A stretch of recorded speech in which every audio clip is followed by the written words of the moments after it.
هل كنت تعرف إن المتحف المصري الكبير المتحف الوحيد اللي ما فيهوش قطع مسروقة أو مش بتاعتنا؟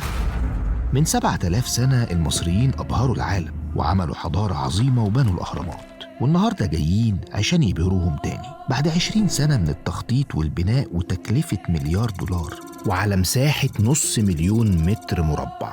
دلوقتي بس جت اللحظة الحاسمة، لحظة يمكن تكون مش جديدة على المصريين لأنهم كده كده طول الوقت معرفين الدنيا كلها يعني إيه مصر، لكنها لحظة مهمة للعالم يعرف يعني إيه تاريخ. لك أن تتخيل إنك هتتجول في مكان تمثال رمسيس الثاني هيستقبلك فيه، وزي ما الشمس بتتعامد على وجهه في معبد أبو سمبل في نفس الوقت هتتعامد على تمثاله جوه المتحف. والأول مرة في تاريخ العالم هتقدر تشوف قناع توت عنخ آمون وكل مقتنياته واللي تقريبا عددهم 5000 قطعة. كل دول جزء من 58,000 قطعة أثرية تانية. في المتحف المصري الكبير السفر عبر الزمن ما بقاش مستحيل، وكلنا منتظرين حدث افتتاحه الضخم يوم 1 نوفمبر.